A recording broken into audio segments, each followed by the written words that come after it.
I want to share something with you. I was thinking about it, contemplating, shall I share, shall I not share? I think I'll share it with you guys, because a lot of you guys kept coming every day. I had a dream the other day, after looking at the hadiths and Bulugh al-Maram, preparing it that night. I slept whilst on my sofa, whilst reading. I slept on the side, and it was a long sleep. Normally I end up getting up quicker than other times, but I slept. And in my dream, what I saw was me telling my children to get ready. I was telling them, get up, prepare yourselves, we're going. And so my children said, Dad, where are we going? I said, we're going to meet the Messenger, Sallallahu Alaihi Wasallam. Get up, everybody prepare yourself. And my children got ready, my son, my daughters, all of us. And we came out. It was like it was, what I can describe it to be, it was like it was Eid. Everyone's coming out of their house. When I came out, everyone else was coming out of their houses. We all go into a place, an open place. So we walked for a while until we came to an open place, and like a park, an open land. But it wasn't grass, it was sand. Everyone is there. As we walked, there's a line for every party. There's one line on this side, which is on the right, and a line on the other side. The people on the line, the left side, are going faster than the ones on the right. So, before we came into the park or the land, there was a security told us, you go. You're not allowed to come into this place. And another group of people, they were told to come in. So I came, I said, Assalamu alaikum, and I was told to come in, and all my children, they came in with me. So we went in. A lot of people were like, why can't we come in? I didn't hear what was said to them, but we went into the open land.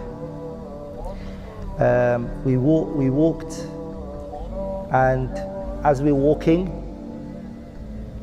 we're on the right side.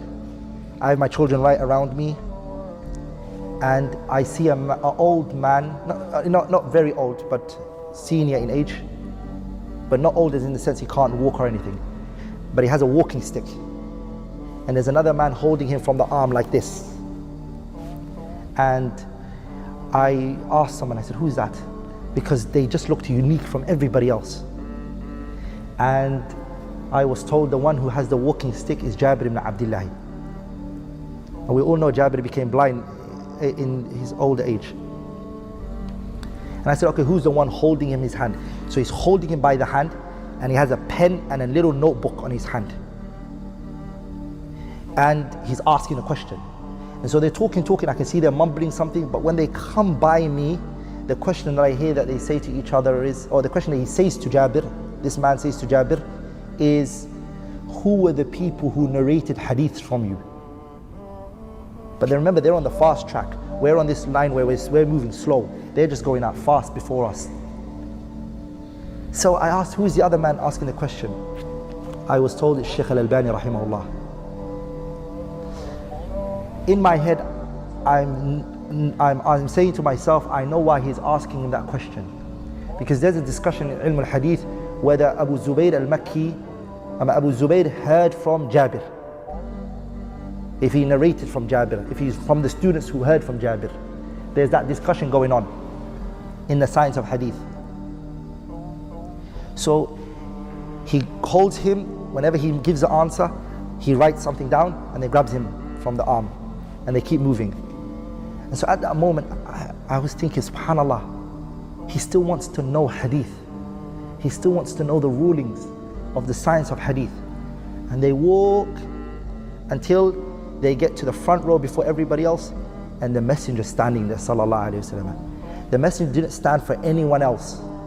No one was privileged for the Prophet to stand for them. Everybody else, the Prophet ﷺ, they were kissing his head and they were shaking his hand and they would go. Pay attention here. The Prophet ﷺ, when Jabir and Albani came, he stood up. And then the messenger grabbed Albani on the left side of his hand, and the right hand side he grabbed Jabir. And he brought them close to each other, and in the middle of their heads, in the middle, the messenger whispered something, and he looked at both of them and they smiled, and the Prophet smiled. And then both of them went towards where the Prophet ﷺ is facing, in front of him. There's a lot of people sitting there, a lot of people. So we get to the Prophet Sallallahu Alaihi Wasallam, I shake his hand, I kiss him, I said, Ya Rasulullah, Abdurrahman, these are my children, and the Prophet Sallallahu Alaihi Wasallam greets, and then I go. I don't go the direction of Jabir and Albani. I get told, listen, go to the back. So the people were divided into two. A group that were told to go, and they were going to the place where the Messenger Sallallahu Alaihi Wasallam is, they can see the Prophet, they can vision him, he's in front of them. And another group of people were put behind. And so the ones who were going behind, there was security telling them, go this way, go this way. And the ones that were going right, in front of the Prophet ﷺ, they were told to go. So I asked, why can't I sit there? I want to see the Prophet. Why do I want to go behind the Prophet's back? And the thing that was said to me is, what did you do for the Prophet's religion? How have you served the deen of the Prophet ﷺ? These people that you see are the great scholars of hadith. Al-Imam al-Bukhari and Muslim ibn al-Hajjaj and Al-Imam Abu Dawood and Ahmad ibn Hanbal and Ishaq. These are the people there. And Abu Bakr and Umar and Uthman, and the people who gave their life, their everything to this religion, that they work hard on it. And you, mashallah, good Muslim, at least you got to see the Prophet, go behind now. And so my son, when we went into the behind the Prophet Sallallahu Alaihi Wasallam and we sat down, my son said, Dad, I want to go and see the Prophet. I want to vision him. I want to see. Why can't we go? Why can't we go where everyone else went? And I said to him, Dad, it's based on actions today. It's not about anything else. We didn't get it. But he said, Dad, you used to teach a lot. You used to do this. Why? And I said, I never served the religion like Sheikh Albani and Al-Imam al-Bukhari. And no way. That's really what I can remember. I don't remember the rest vividly. The point I want to take from this story, wallahi, is we have to take a role in this deen. Wallahi, we have to serve this deen, give our lives to it. If we want to be with the Prophet Sallallahu Alaihi Wasallam, we have to be people who lived by his life, served his religion, work hard every day of our life to just teach and educate and learn and study. And really, these people, that's what they did. That's why they were honored. And they were, as the poet said, the people of hadith are the Prophet's people.